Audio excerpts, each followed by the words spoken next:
My name is Jevz. I live down in Kent.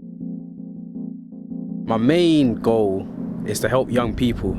I want to have I'm trying to start up a business where I want to help young people to just just show them a passion in life, show them more of a dream and where they need to be in life. I'll tell you one thing, I had a type of depression where basically my mom passed away when I was 22 years old. I'm only 24.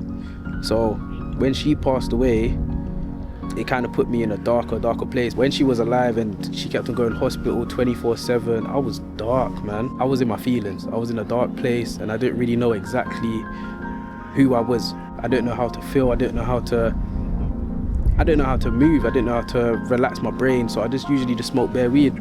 I just smoked bare.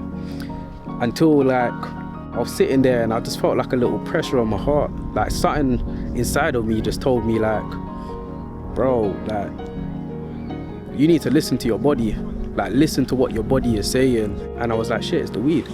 So while I was high, I was sitting there and I was like, this weed is basically not something I want to go down a pathway with.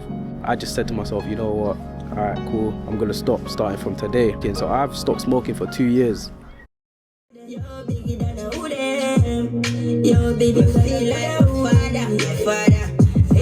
I'm Prada, Dolce Gabbana, American Ayada. Wanna watch man pocket like my giant on a partner and lift my watch. My mum's side and my dad's side are both musical people. My dad usually just loved off of a reggae. Mum used to love off the dancehall. So it's it was just an all mixture kind of music. Yeah, man. Later on in the future, you guys will hear enough about me. Trust me. So yeah.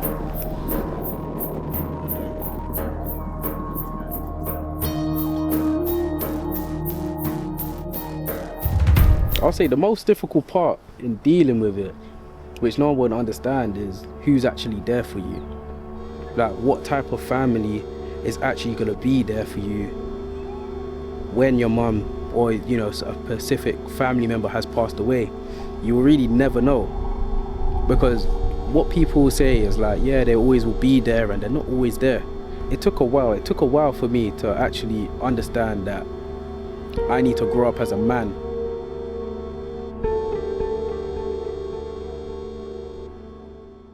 Dyslexia made me kind of conscious about who I actually am as a human being.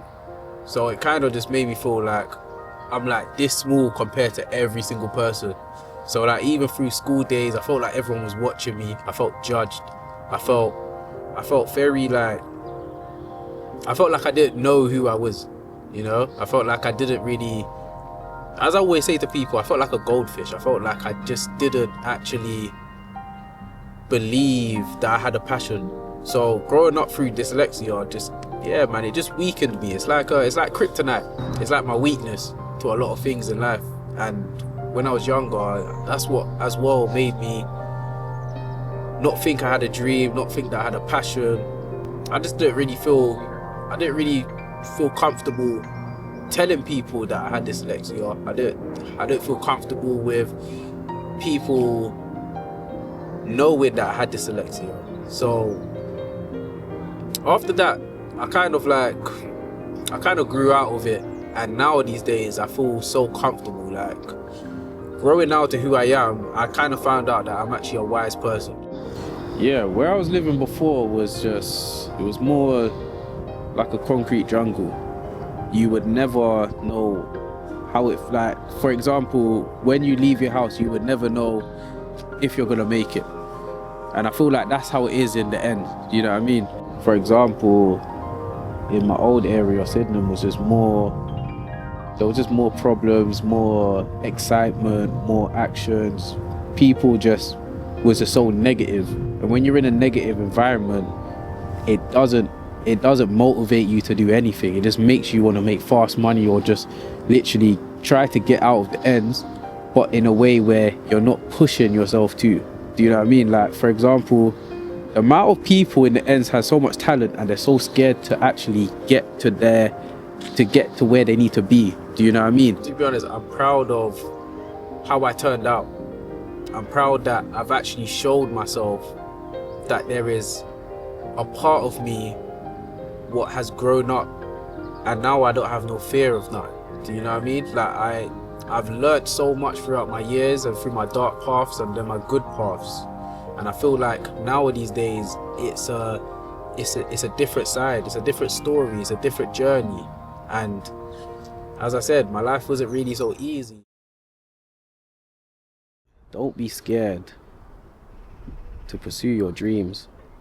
And when I say that, like, I know a lot of people would say the same things and that's the only way of how people see life. I mean, like, at a young age, if you feel exactly that is the right move to make, don't let anyone tell you that that's the wrong move to make. The only reason why I'm saying that is because at a young age I missed that opportunity, and the only reason why I say that is because I was dyslexic and I was a goldfish. I had dreams, I had like things where I was like, oh, okay, cool, this could move, but then people might look at me weirdly, and because people could have looked at me weirdly, it changed my opportunity in life, and I decided to go down another side of the road. Yeah, I didn't really go college like that. I just preferred to just make money. Do you know what I mean? And obviously I'm happy of the journey I've moved, because it now showed me another destination in life, what I wanna grow with, right? And it shows me who I actually am today as a person. Bro, just be yourself. Just be yourself. My name is Javon. They call me Jevz for short. Is that cool?